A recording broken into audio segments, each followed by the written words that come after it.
On the last interview that you gave me, you asked me some very interesting, deep questions, and I want to repay that to you by asking you something that's always more or less on my mind that I love to ask certain people, especially. What to you is the definition of happiness? The definition of happiness, I think, is when you can. It's a good question. Is when you can. I guess when you wake up in the morning, there's no. I don't want to say regret, but there's no. What's the word I'm looking for? No remorse? No remorse, right? You're looking forward to things in your life that you're doing. You're accomplishing things. So I think the definition of happiness to me is to go out and accomplish things, and I think that will make you happy internally, not externally. Every day should have a goal like that you're supposed to be getting to. Right, exactly, for Feeding sure. your soul, though. Make sure that the stuff that you're doing that's making you feel productive is make sure it's feeding your soul. So not just like, oh, I got my chores done. It's more of like, okay, let me do some art or something that's gonna make me feel good internally, more than just like, oh, I finished a day's work. Right. Do something that's like, wow, I went outside and looked at the stars today, or I made this beautiful piece of art today. Something that feeds your soul instead of just being just chuggy for the day, you know? Yeah, absolutely. So it's something that pertains to you, whether it be a big goal or a small goal. It is something that pertains to your heart. It's almost like enjoying the little things in life that have meaning towards you. Something as simple as, like you said, looking at the stars, or even just changing the oil on your car. It's a nice little goal to where you say, I did this, it's done.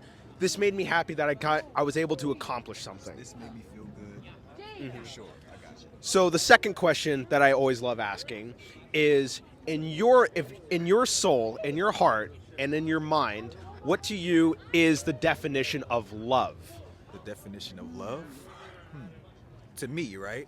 Well, to me, the definition of love would be, it's a good question, good questions.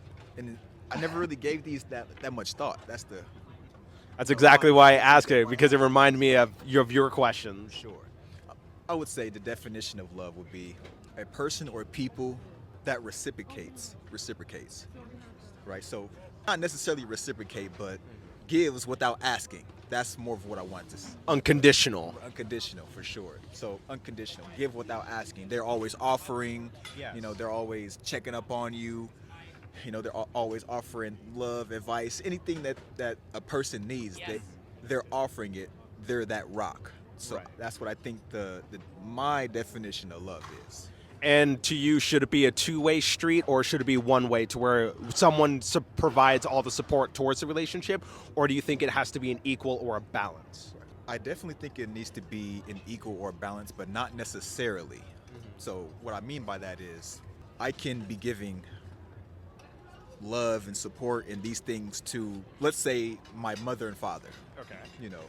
I could be doing that, and they don't necessarily have to reciprocate because of who we are, of our unity, our connection. We're a family, right? And plus, we already know in the back of our minds, like, if you need it, I got it, so don't worry about it. Don't worry about it. So, to conclude the answer, I just think this requires a lot of thinking for sure. Like, That's exactly why I it's asked a lot it. of thinking, but I can't really articulate it right now. For sure. Right? For sure. Well, my whole thing about, I think what my thing of love and what it really is two things. It's acceptance and it's consideration.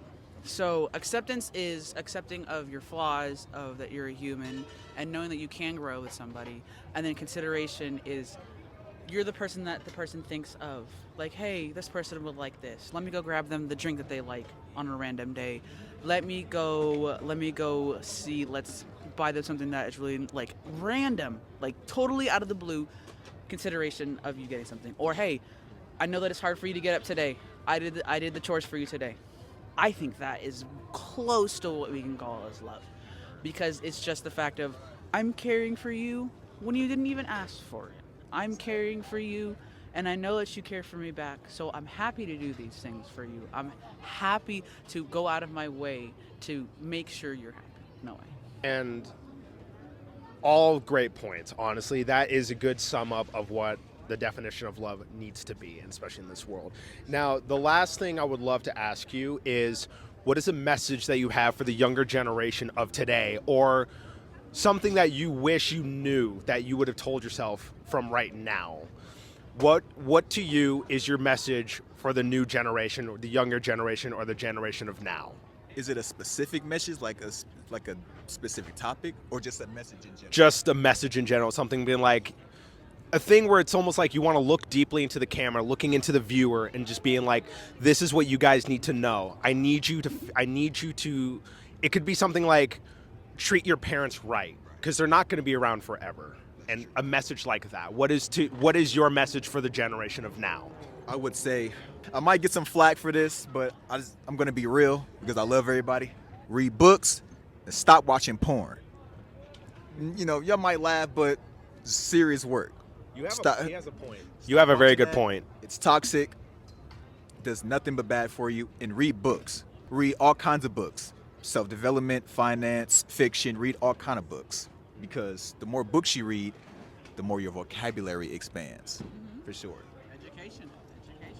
So that's would be my two things, because I just think this generation doesn't read books like that. No. And especially the younger generation have a hard time socializing with people, and it's because of the prime. So Facts.